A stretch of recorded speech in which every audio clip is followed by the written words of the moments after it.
Good evening. Thank you for joining me. Thank you very much for being here. This is going to be a little bit of a different stream this week because it's been a bit of a funny week, bit of a busy week. I've had a ridiculously full week, and I've had no time to prepare a workshop. I just didn't have time to put my mind to it. So I thought what I'll do this week, I'll still do one, but I'll just do something a little bit different. So I've incorporated a couple of things.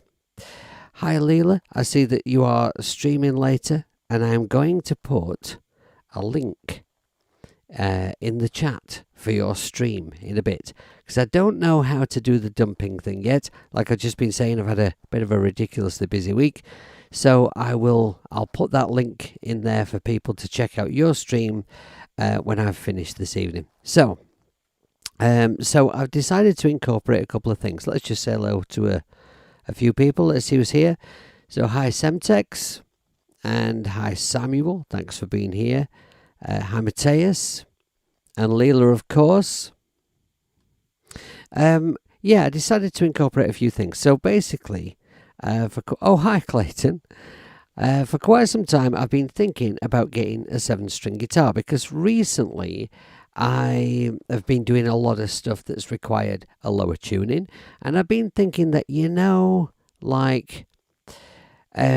would just be easier. Instead of when I decide, I'm going to do drop D in this one, so tune my guitar to drop D, and then I'm going to do one that's tuned down to C. So I have to retune the guitar, reset it all up so that the strings aren't all flappy in that key. I thought, wouldn't it just be more convenient to have a 7-string? But here's the problem is, I've got endorsement deals with Vintage, with Fret King, and with Dan Electro, and none of them make a 7-string, right? So that's what's kind of held me back. I've been pestering Vintage in particular to make one, but that's what's held me back, because I've got deals with companies, so I want to play their guitars. But then this last week I've had 2 inquiries from new students who want lessons, and both of them I've got 7 strings and are looking for 7-string lessons. So I thought, well, let's have a look. Let's have a look and see how much it's going to cost me. So I watched some demos, and because I didn't want to spend a lot of money, because I thought, what'll happen is I will buy a 7-string, and then what'll happen is that one of the companies that I have a deal with will then bring one out, right? It's bound to happen. So I thought I'll just get a cheap one as a starting point, and then maybe it'll be something I can use to mod, and I can experiment with. So this guitar, as far as 7 strings go, is just a starting point for me. So I'm going to show you the model that I decided to get. It was extremely, extremely cheap. Now, if my Stream Deck software would just work so that I can just switch the page over here, I'm going to go and press this. Right, okay, so here is the guitar that I bought. So it was only £159. And the main reason why I wanted to call up this page was because there's no way I'm ever going to remember the name of it, because it's called the Harley Benton R457MN, right? The WH, I'm sure, just stands for white. All right, so let's just go back to me. Now, I'm going to just show you what this guitar, just what it is, right? It's 7 strings. It's got 2 pickups. Now, I think that the pickups are the weakest point of this guitar.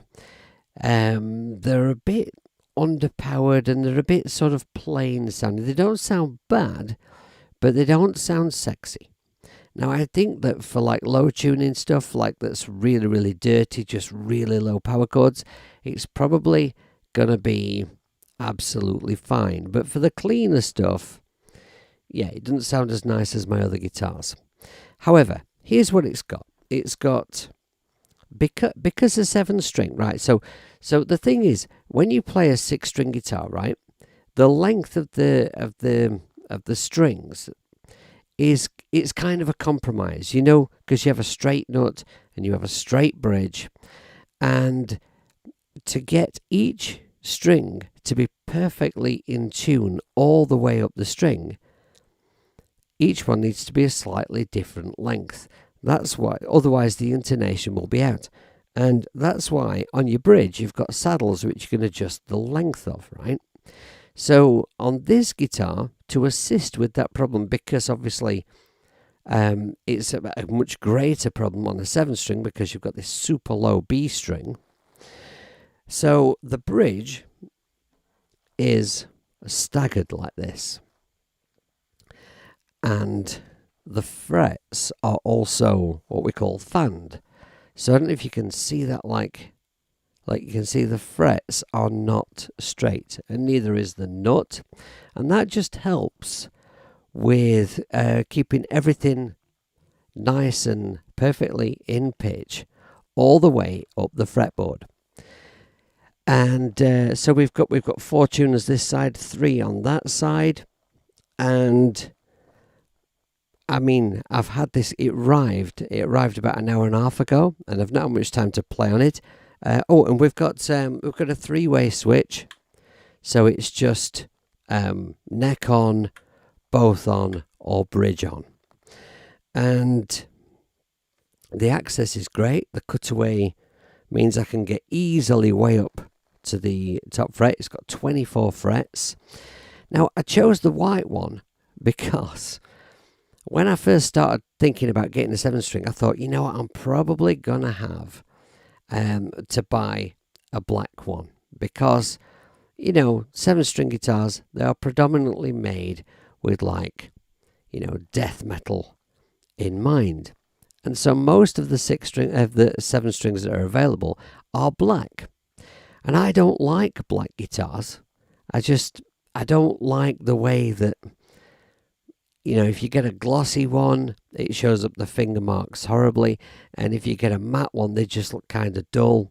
And when I saw you could get this one in white, I thought, right, that's the one for me. And I really like maple fretboards. So recently, all the instruments that I've purchased have been maple fretboards, and I want to stick with that. I like that. So the quality of this guitar, considering that it's only £159 with free delivery from Germany, which took 4 days. There are no sharp fret ends whatsoever, which is what I expected. It's beautifully finished off. It was in tune when I got it out of the box, and the intonation is set up more or less perfectly. There's no marks on it. There's no scruffy bits, round the heel and everything. It's all just really rather nice. For the money, this is staggering. Now, Thomann are selling these at £159, and they're making a profit at that, right? So, how much are they paying for these guitars? It's insane. And you know what? Since I took it out of the box and I just checked the tuning, and it was like just the tiniest bit out here and there, it's not gone out of tune, which is pretty amazing. I didn't even have to stretch the strings or anything. The strings, though, I don't like. The strings are a 9 gauge, which I don't like. I like heavier strings.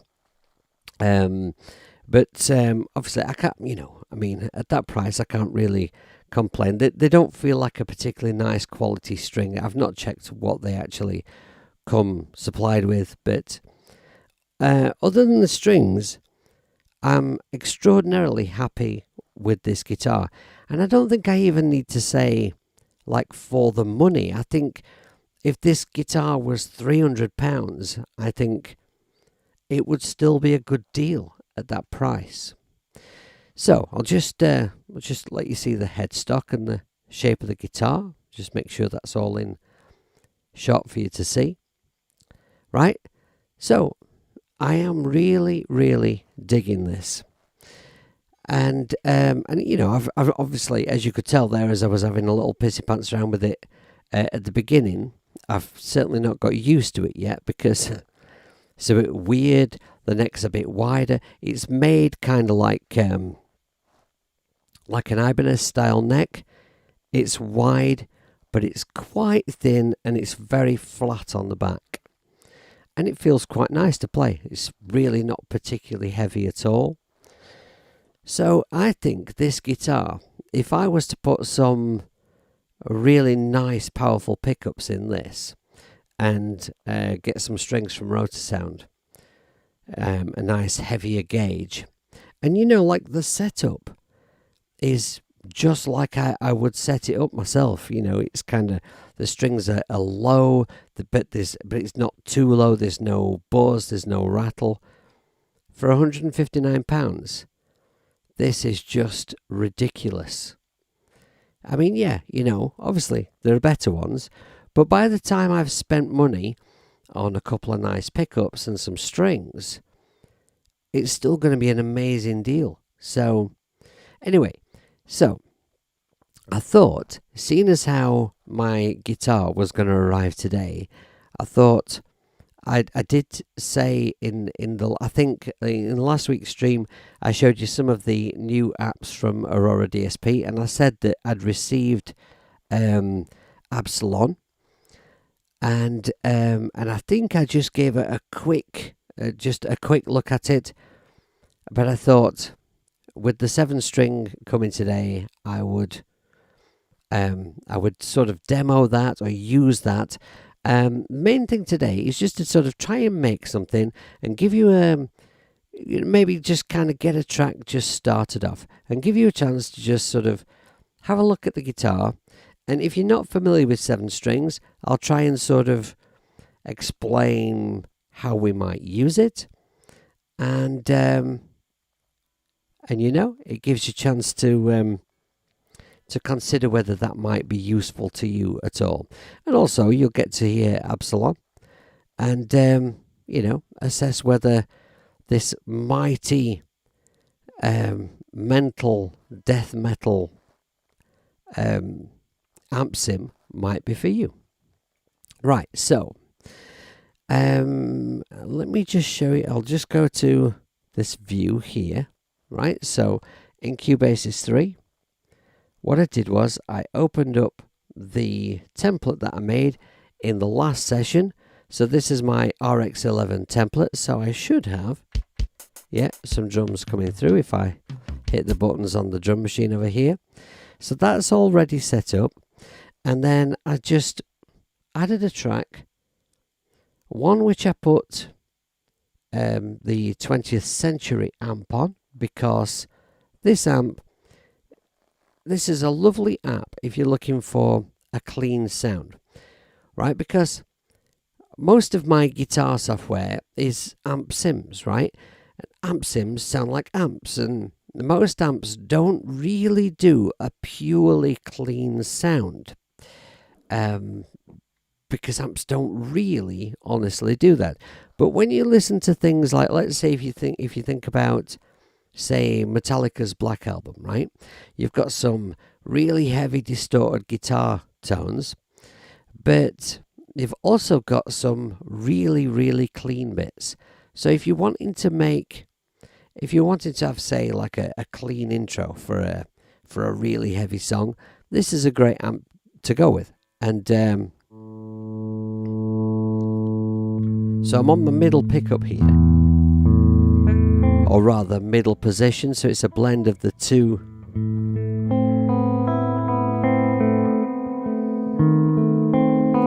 Missed the string again.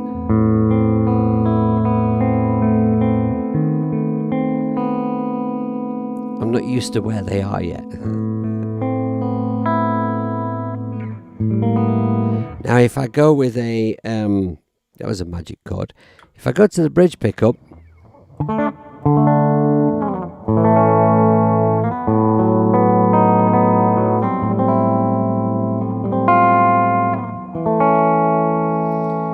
can hear it's got an awful lot more bite. And the neck pickup,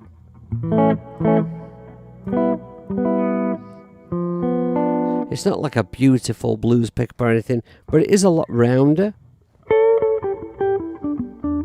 right, as compared to the bridge.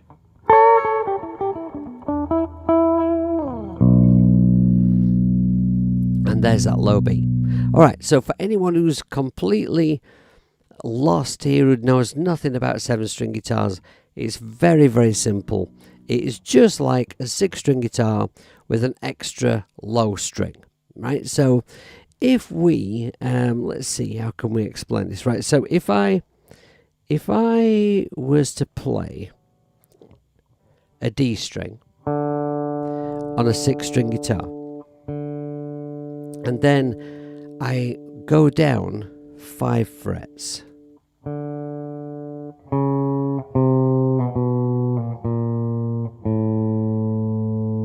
right, we've got an A.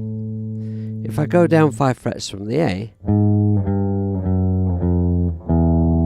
I've got an E, right? And that's normally my lowest note on a 6-string guitar. And then if I went down 5 notes from E, right, so I'll do it up here, right, that would be a B. And so the extra low string is a B.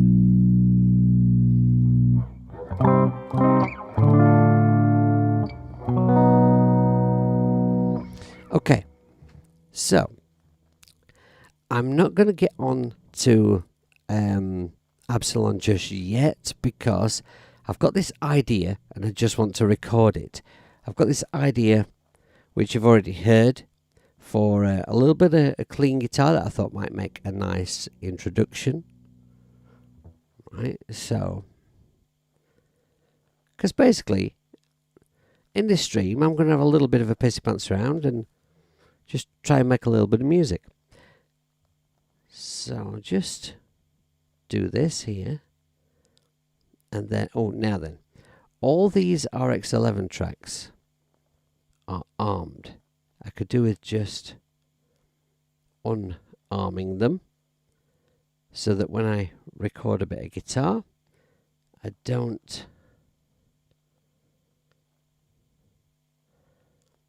accidentally record something onto these tracks here. Okay. Now, so my riff is this.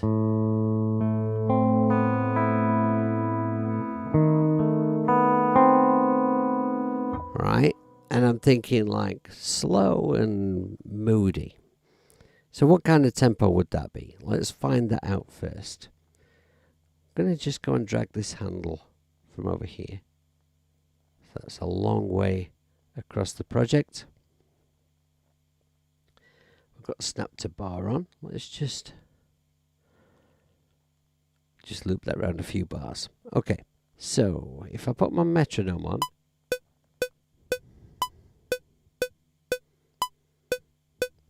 right, so what tempo would that be? Let's see. Right, okay, far too fast.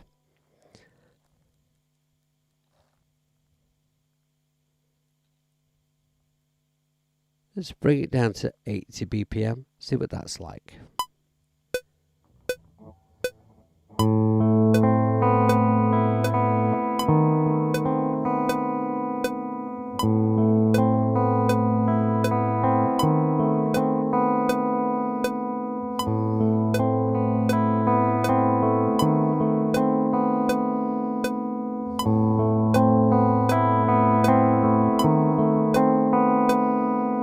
That feels alright.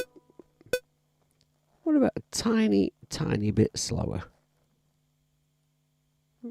Go to 75.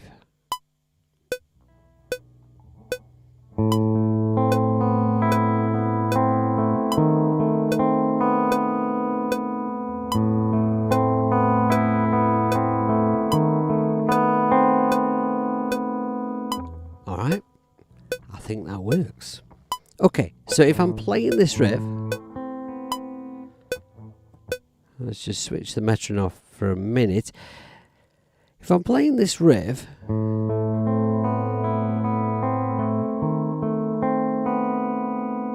And then the second time I play it, I'm going to switch the order of those last two notes around.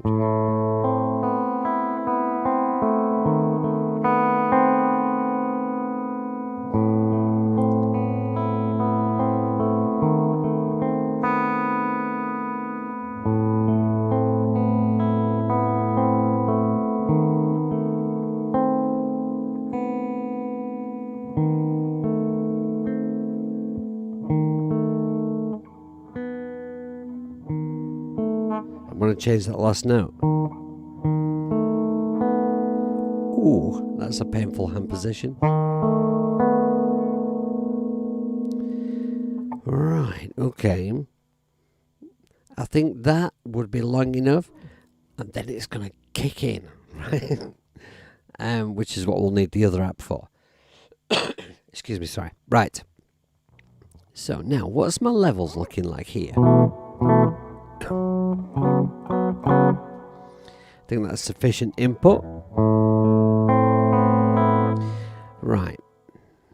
So we'll arm record on this track. Take loop off. Okay. Now, I'm just going to put this down. I'm not expecting this to be like, you know, a superb recording or anything. It'll be a guide for now.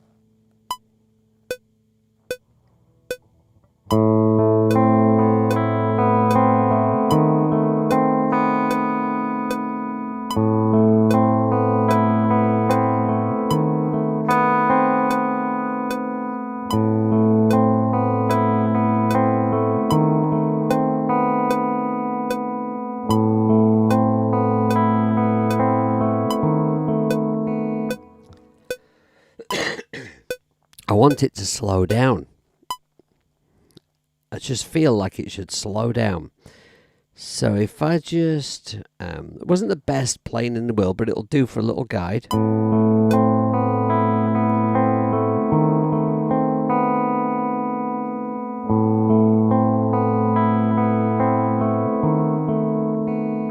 Right, yeah. So there...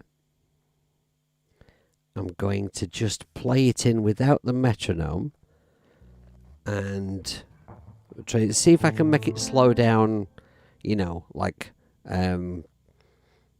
nicely. I can't think of a better word.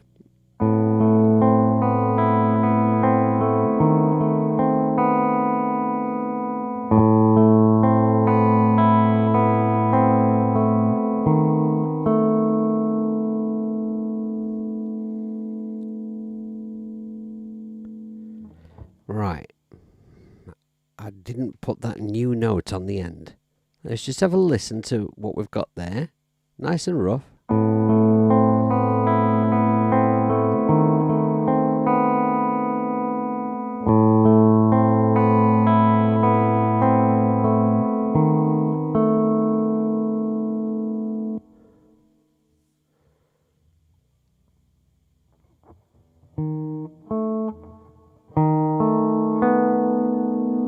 Right, I'm gonna replace those last couple of notes.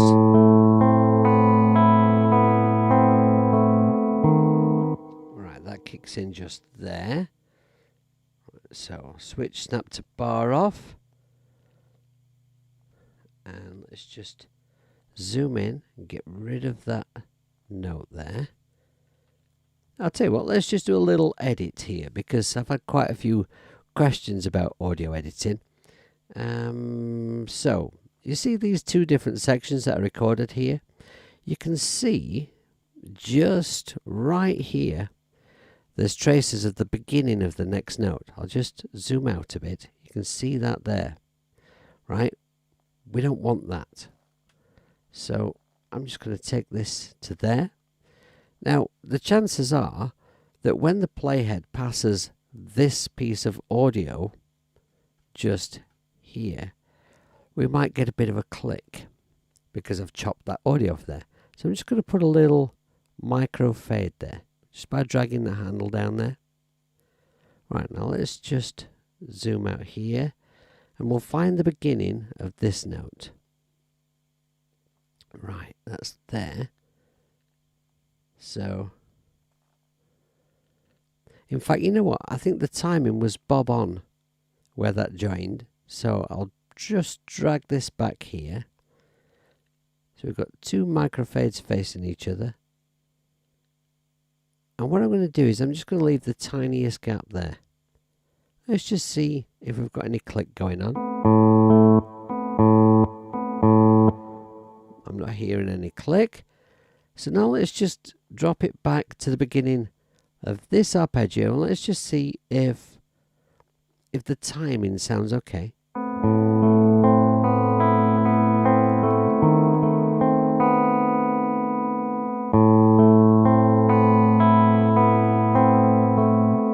Right, and then I want to put those new 3 notes I thought of, which stretches my hand, my tiny, tiny hands. And yeah, I am a bass player, I know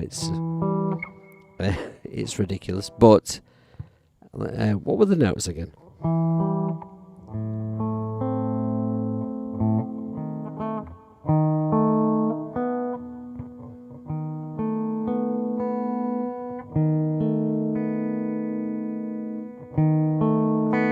I don't even need to do that stretch. I can do it like this, look.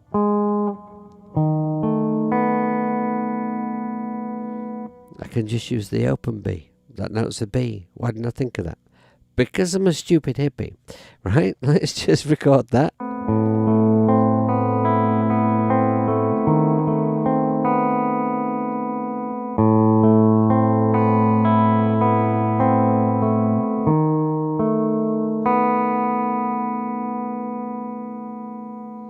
Just let it ring a moment, just because I don't know how quickly the next bit's going to kick in. Right. Okay, now I'll just shorten this and then let's just see if that works okay.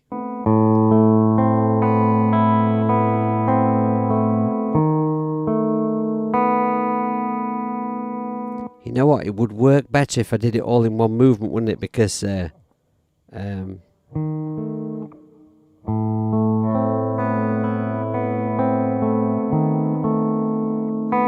yeah, it would, because, and I can do it because of that open B. It's not going to be a problem.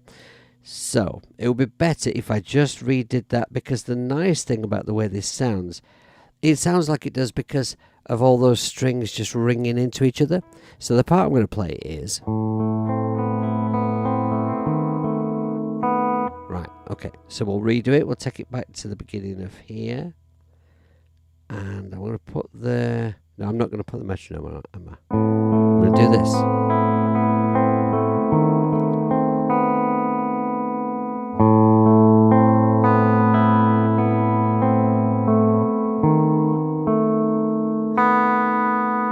Right, okay. I wasn't very happy with that. I'm going to do that again. Pressing all the wrong buttons.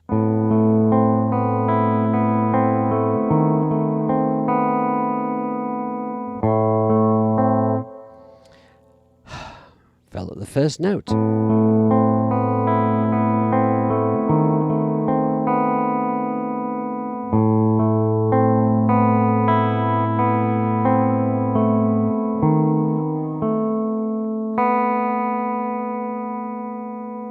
Alright, let it ring.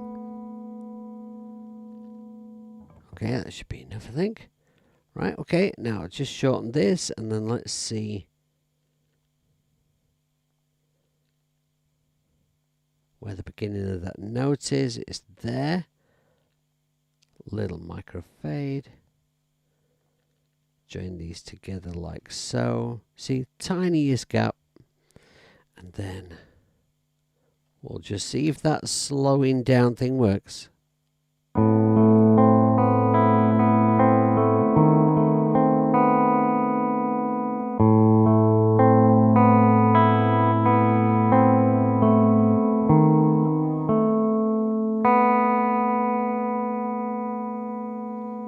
Okay, I like that. Hey Ed, thanks for being here. Like I say, we don't need perfect playing at the moment. We just need something that sounds pretty good as a guide.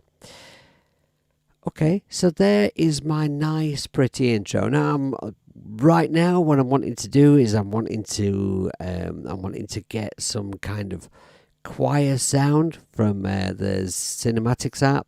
and get some really moody background thing going on. Maybe some kind of industrial percussion idea, maybe something like that.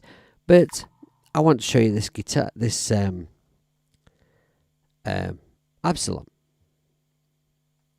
Just going to take that little bit of audio in there, put a little fade in. Okay. So, something mean and nasty and angry is going to kick in after this intro. So, let's have a look at the app that's going to give us that sound. So, what I'll do here is I'll just unarm this track and take the monitor off. Now, I've already set up this track with my routing coming in on channel 9 of my Tascam interface. That's the channel that I always plug my guitar into. And so I'll arm that track. Let's open up the app so you can see the interface. Right. So, Absylon. Let's just do this actually. If I... where's that mouse? I wondered what the name Absylon meant. So I looked it up. And I'm going to show you the results of my Google search. Right? Absylon. A boy's name of Hebrew origin, meaning father of peace. Now, I can tell you, it could not be any more inappropriately named. So I guess it's a sarcastic name. It has to be. Put that over there to avoid any calamities. Right. So, yeah, Absylon. It has a couple of modes. It's got Savage mode and Beast mode. Now, when you read the description of the app, and I have to say, the description of the app tells you about some of the features, but it doesn't tell you much about them. And on Aurora's website, I couldn't find any manual for this software either. But it's pretty straightforward what it does. Savage mode is kind of a rhythm mode, and Beast mode is more of a lead tone. And they just change colour like that accordingly, which I think looks fabulous. It does, Clayton. That's what I want. I want that sort of, haunting thing going on. Yeah, let's go with sarcasm. Okay, so now the nice thing is it has a gate, because obviously when you are playing with, loads and loads of overdrive, you've got all the noise in between. So it's nice to have a gate. If I take it off, you can hear immediately we've got the hiss.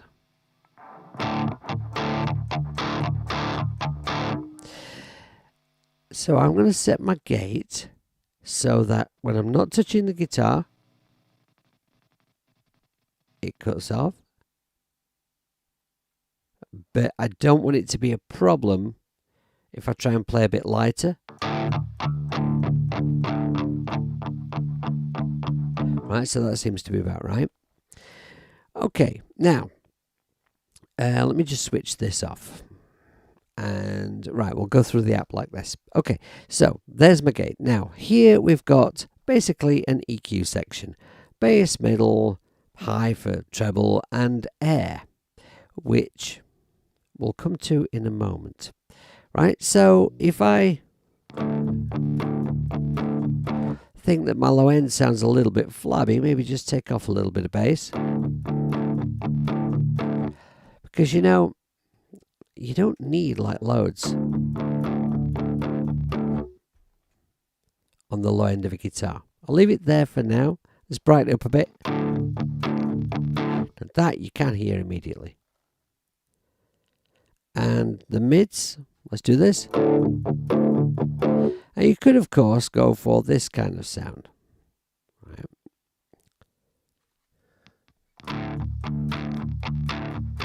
Which is, I kind of did that a bit too much. Which is very popular.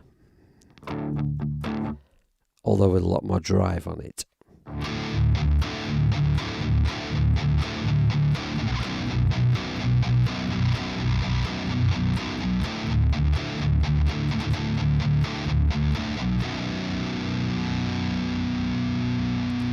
right?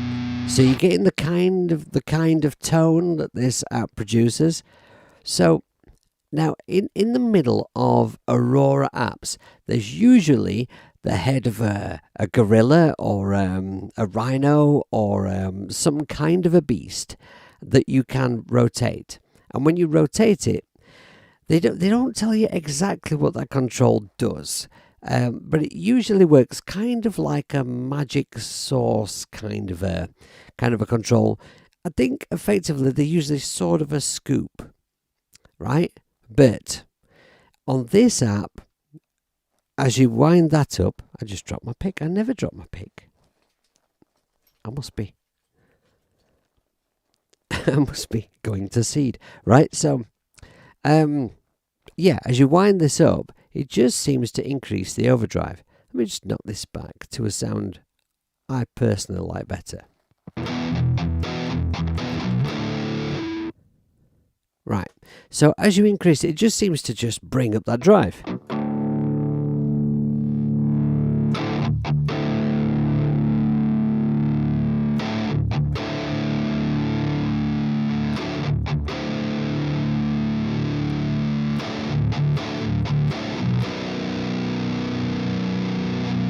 Right, which is, that's pretty mighty, you know, that's pretty mental.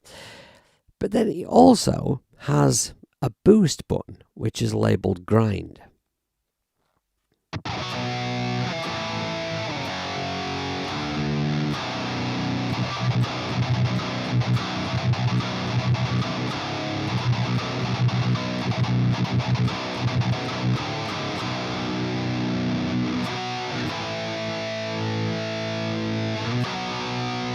Now I like that sound. I like that sound. It's got that much more metallic edge to it. I really like that. Now let's try it. I'm going to switch off the grind, bring the overdrive all the way down, and then just play you what it sounds like now. Okay, now I'm going to switch in the boost button. So this is the boost, but with the overdrive backed all the way off. See, I think for my purposes, I would leave the grind button in all the time because it gives it so much more edge, and I think you really need that edge when you're talking about low tunings. So I'm just going to bring that overdrive up a bit.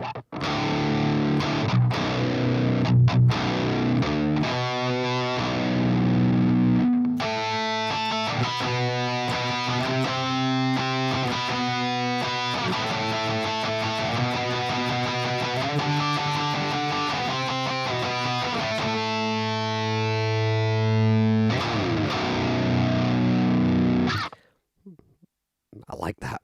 Okay, let's just bring that up some more.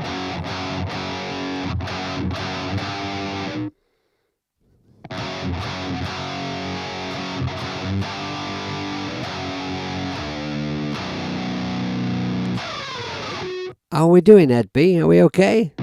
Right, and all the way up to the top.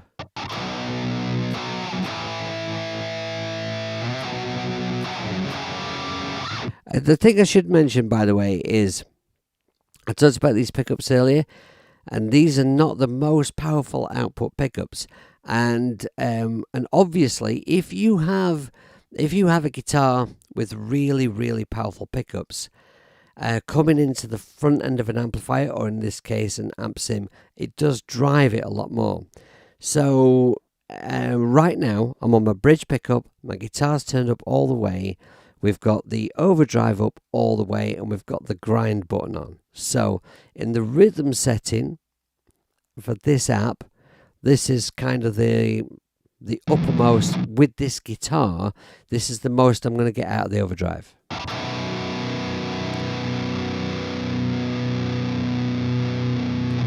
But that's a fair amount of, vicious, nasty, angry drive, I like this. I can work with this. Okay, now, other things this app has. It has an air control. Maybe if I back this back off and we take off the grind button. Let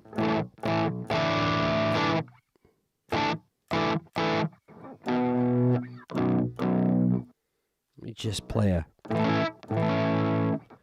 See, like with this setting, I could play a bar chord. I'm rooting on my E, of course, not my B. I've not worked out how to do the bar chords actually yet with the B. Because my brain is saying that's going to be a weird shape. And yeah, anyway, I don't need to think about that now, right? So, let's bring the air control up.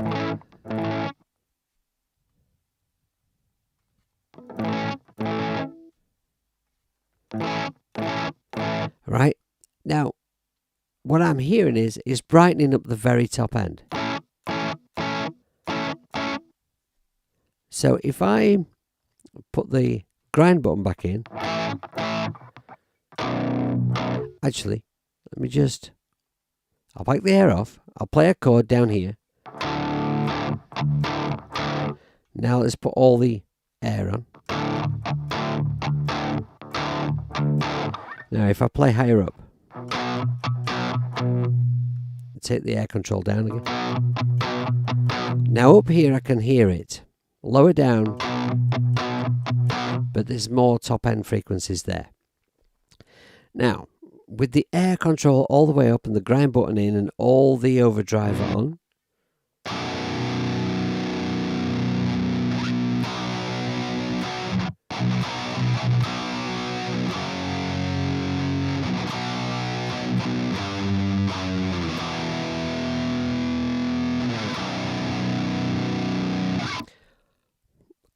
massive. I like that. That's really, really cool. Okay, now what we also have is here we've got two IRs, right? So we've got the Crush IR and the Slay IR. And the control at the moment, as default, is set halfway between the two. So let's just scoot it all the way over to Crush. And you will hear the difference immediately.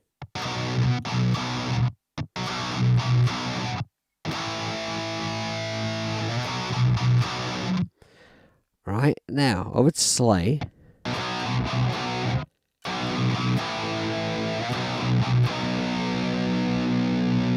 back halfway between.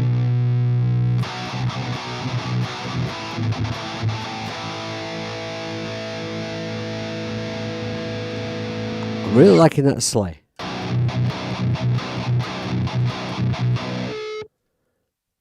And a low chord with Crush.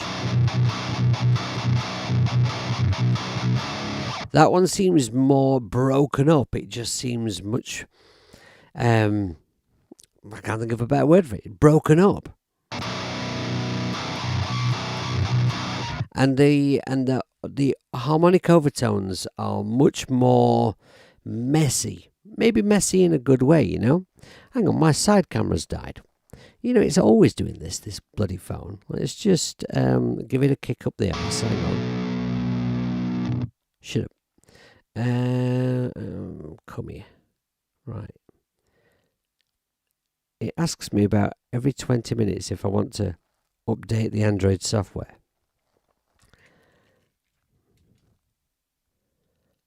Which, of course, I can't be asked to do. And every time it asks me, it cuts off whatever app I'm using. But, I mean, I don't understand Androids very much. Okay, so where was I? Harmonic overtones. And then the difference if I go over to Slay. Tighter. Sounds more scooped as well. But you know, in between is just magic. Alright, so we've got an output level here. And before I go over to beast mode, something I really, really like about the recent apps from Aurora DSP, we can switch between a mono and a stereo output. Or can we? It's got a mono button. It's not doing anything. Why is that? It does in the others. Or maybe we can't switch. Is it me?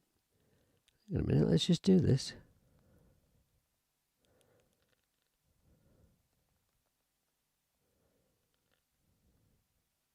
Okay, well, I'd have to record something out of it, I suppose, to see whether that was working. Don't know. Maybe that's a bit of a glitch. We shall see. I'll investigate that more later. Okay, it does work in the other ones though, because when you press it, it just changes the display, changes to stereo. Works in all the other apps.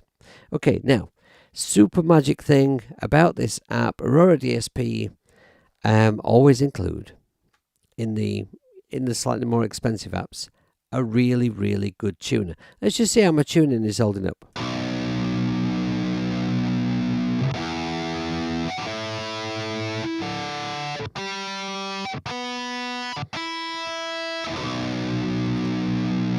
I'm only the tiniest bit out.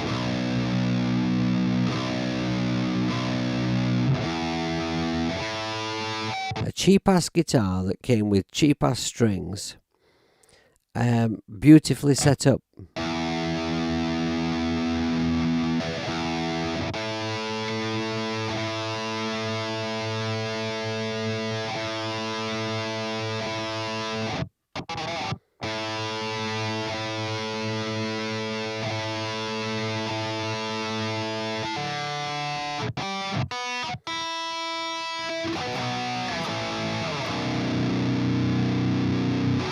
Magic. Okay, right, so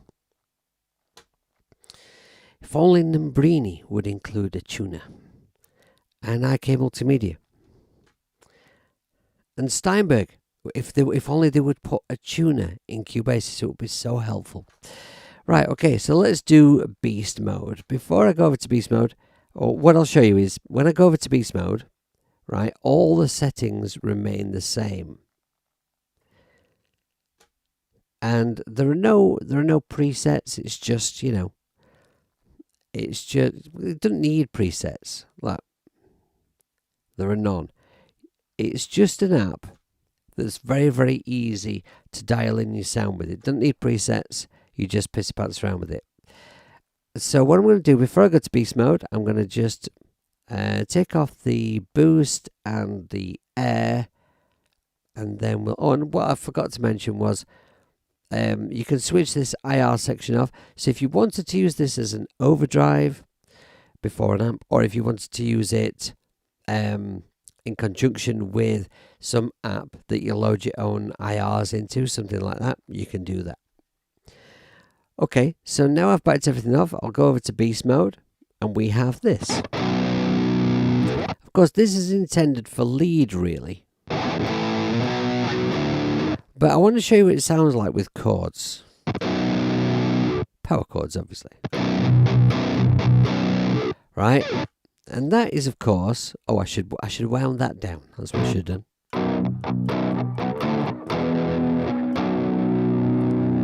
Okay. A boost on. There's no overdrive turned up yet. And obviously, no, you can't get a clean sound out of this app.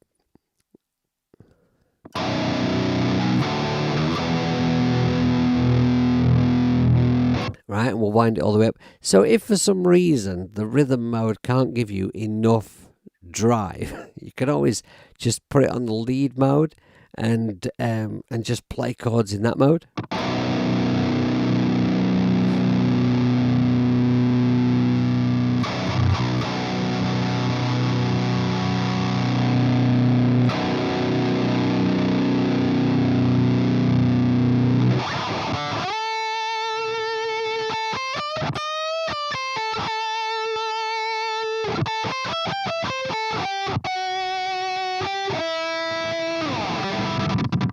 Let's just go on to my neck pickup here.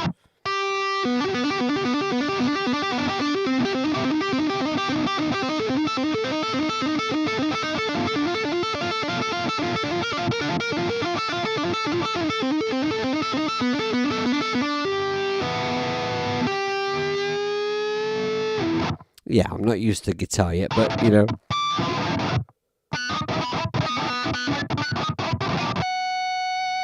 Overtones in this app are fantastic. Let's just go there. Let's just try this squeal. Can't find it. Yeah. Bring the gate down a moment.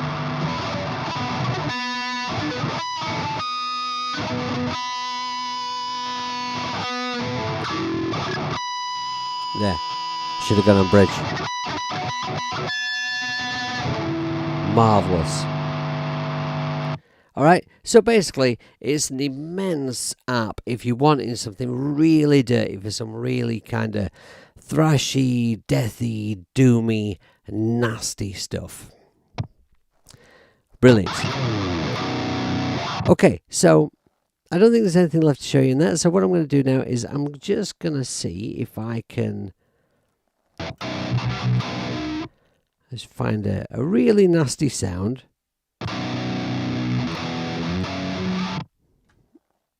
And just double check that tuning down there. And it does have a mute button if you want to just tune your guitar without, you know, seriously irritating all your listeners.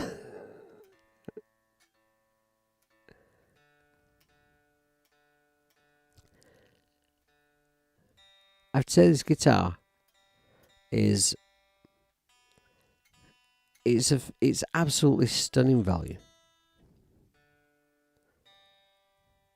Okay, right. So now then, let's just have a little listen to that thing that I recorded there.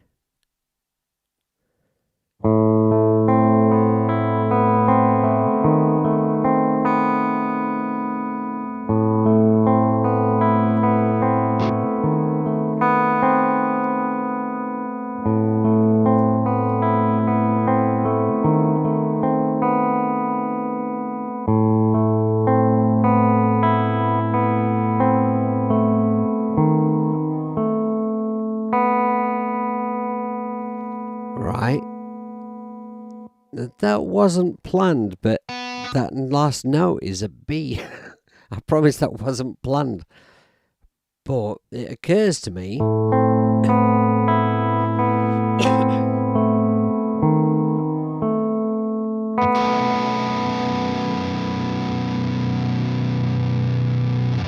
I could just come in with a mighty big low B there.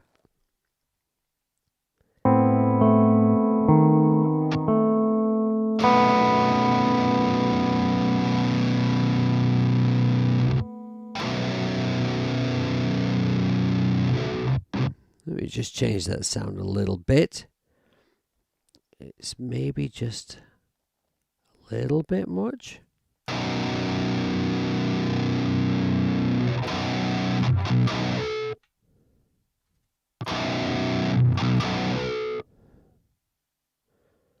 Maybe down here.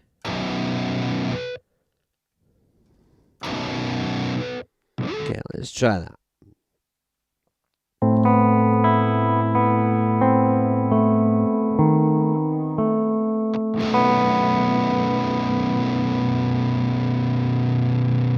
Right, and then all, you know, then all manner of hell happens.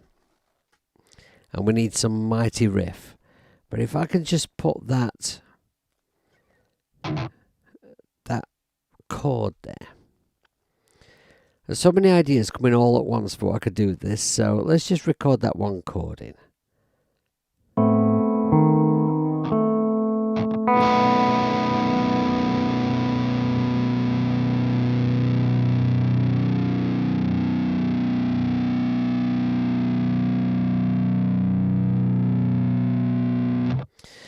Right, okay, and it's a little late, so we'll just drag it a bit.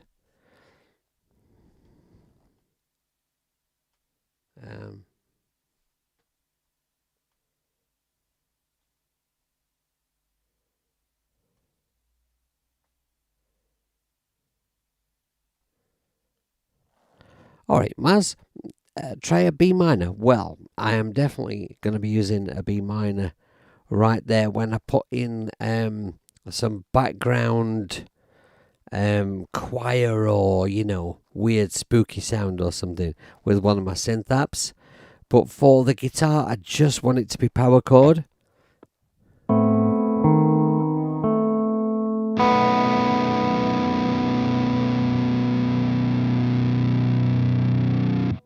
Right, okay. And that's where everything goes mental. Now, at 75 BPM, how am I going to be fixed for some kind of doomy kind of a riff? Let's put the metronome on and see.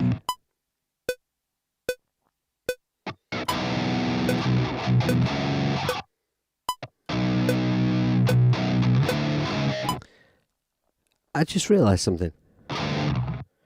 Here's an interesting idea. So when I play my 6th string and I want to add some weight to a chord, start from the beginning, right? So if I'm playing a power chord rooting on my low E string,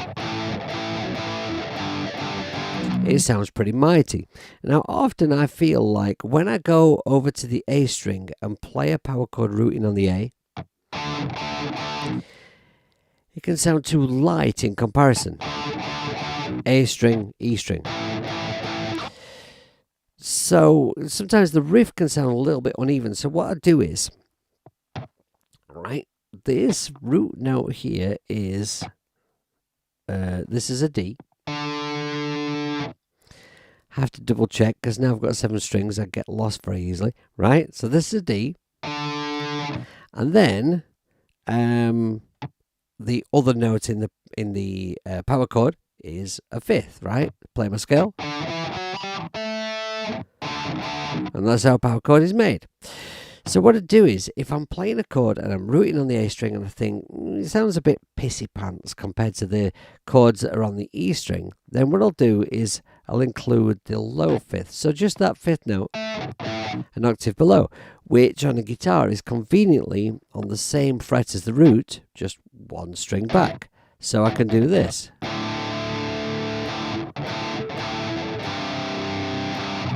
Right, so then when I play the power chord on my rooting on the A string alongside the power chords rooting on the E,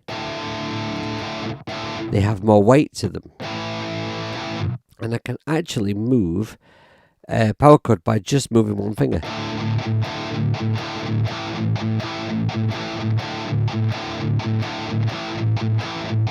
So what I'm getting there is, I'm getting a D power chord to an A power chord. Now what I've been noticing since I started messing around with the overdrive on this 7-string guitar is when you play one of those massive sounding chords on the low B,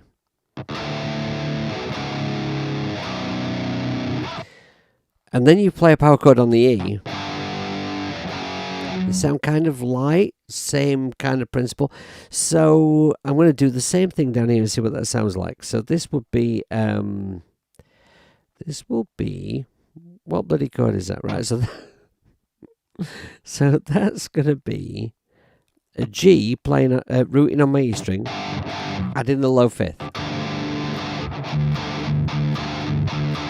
And then we'll play a low D.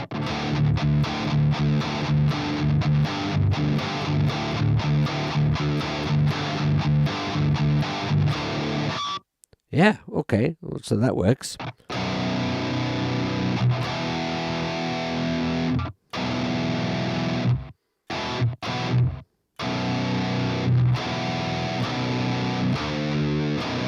All right, metronome.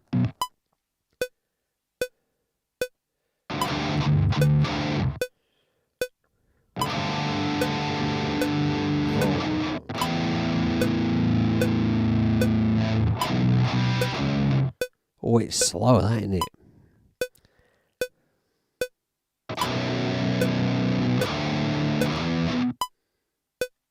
Let's go Phrygian.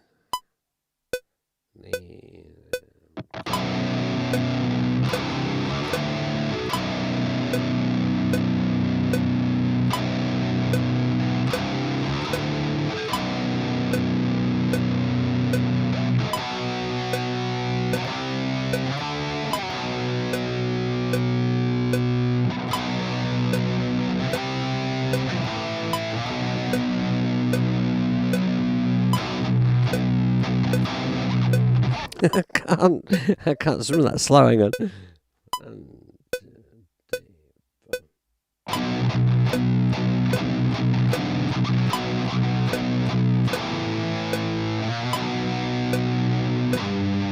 Right, okay, I want some more evil notes. Let's just find some evil notes.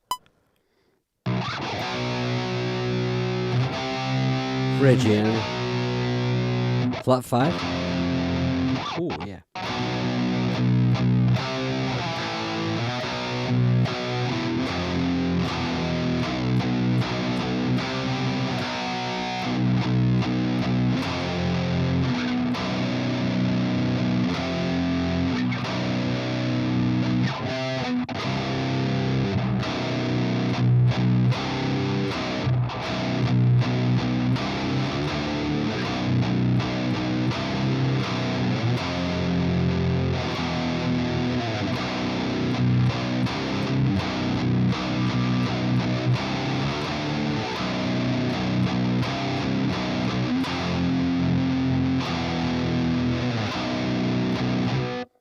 Right. 2, 3.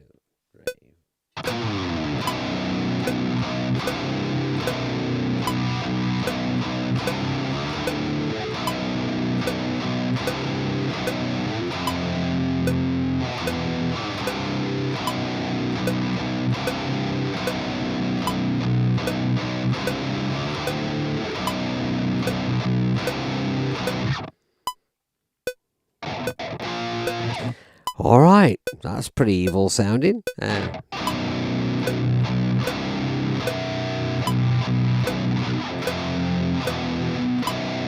not sure about that note there. I don't think a 4 after the flat 5.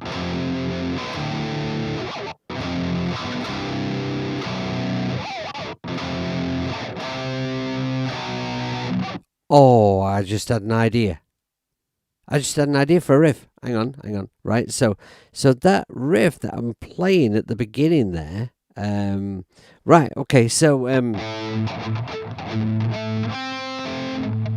wouldn't be able to play with all this overdrive on, like playing it open like I was. But what if I played it like... Right, hang on. Let me just going to turn off Absylon a moment.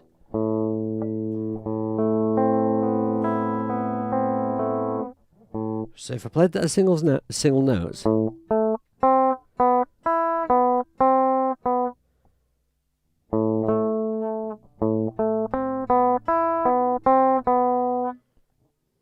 And then it's...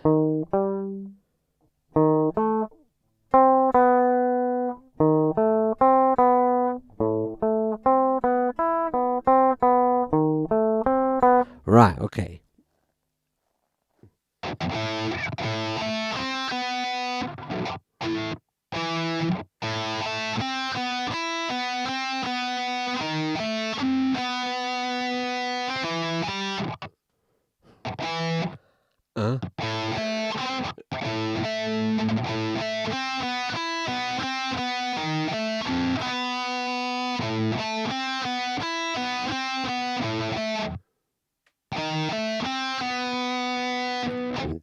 Right, okay, what's that like at that tempo though?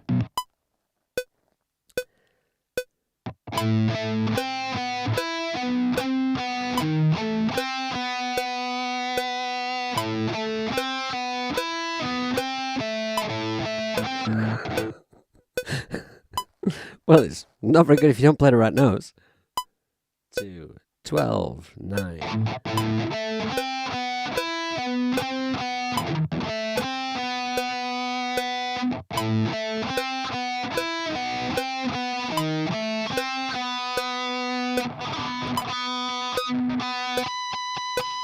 What if I get a squeal on that at some point? Okay, right, that's pretty cool. Right, I'm not going to have time to put any drums in or anything today. Oh, right, I'll have to go in about 10 minutes. And what I'm going to do, before I forget, I'm going to drop a link into the chat because it's 20 past 9. Leela will be doing her stream, and I think it would be nice if you checked it out. And so I just grabbed that link for Leela's stream because I haven't had time to work out yet Here we go. Just dropping it into the chat now.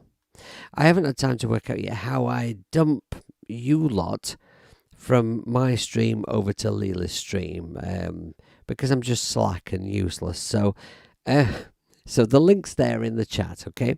Right, so I'm not going to have time to mess around with any drums for this thing right now, which is a shame because I'm really getting into this.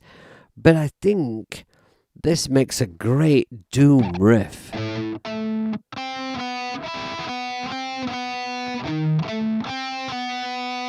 If I could just play this in right once, whereabouts would it come in?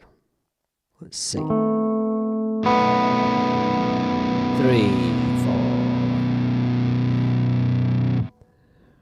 Hang on. 2.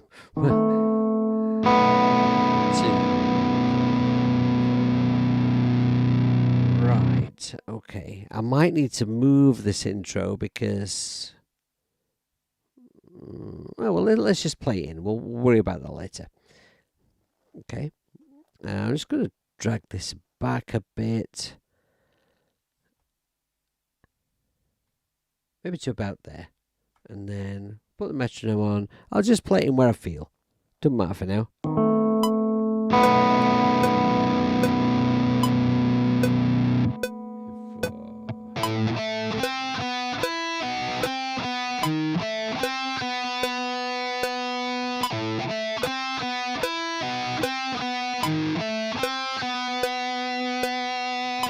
Right, okay, there's my doomy sounding riff. Okay, then let's just bring this chord up to here. This will probably be on a different track, but a guide for now. That starts more or less on the 1. Okay, not bad for a rough effort. Okay, a little fade there. Okay, and we'll just listen to that.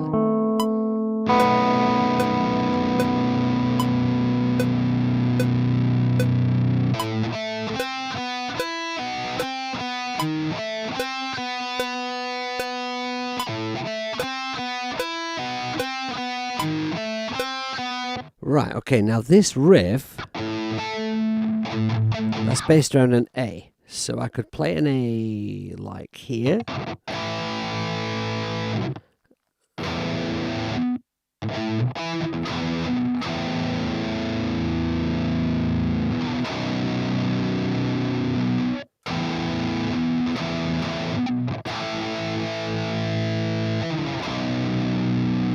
Right, and then that note there, what's that?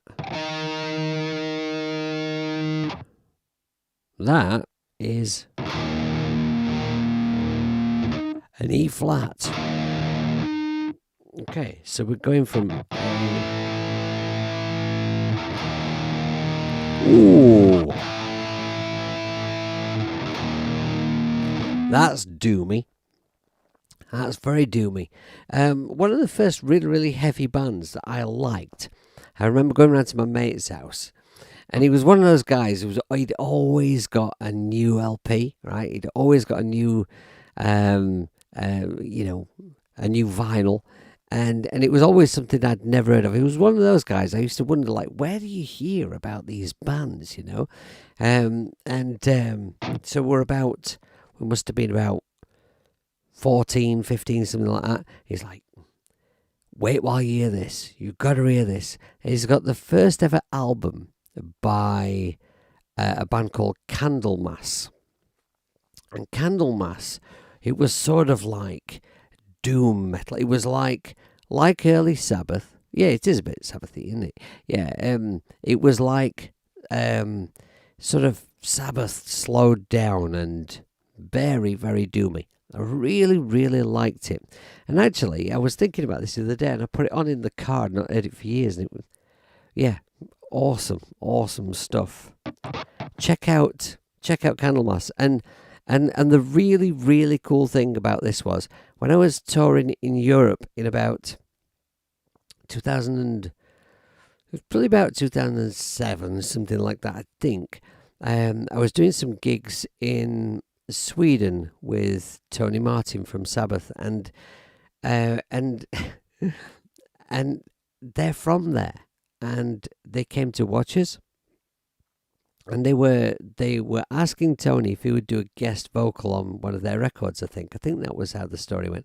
And they came to dinner with us, and it was great. And I got to tell them all about when I used to listen to them when I was a kid, and that it was really, really awesome. Okay, let's just see what that sounds like.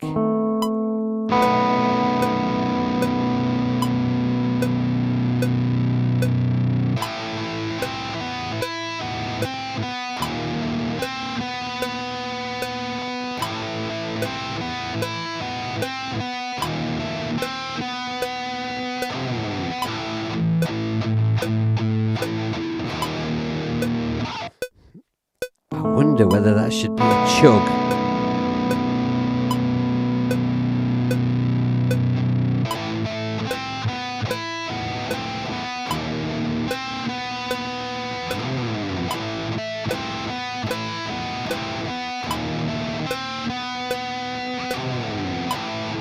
I think at first it's just going to be big, big chords, and then maybe it's going to chug after that.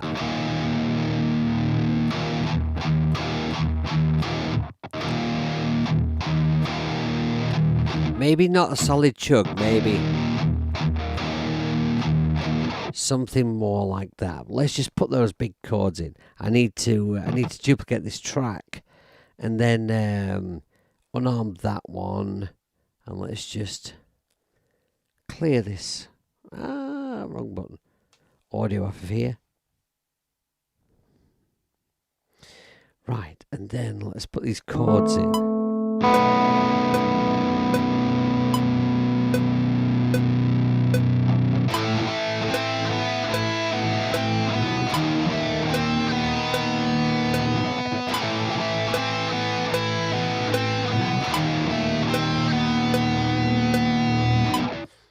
Right, and then after that, maybe then it starts chugging. I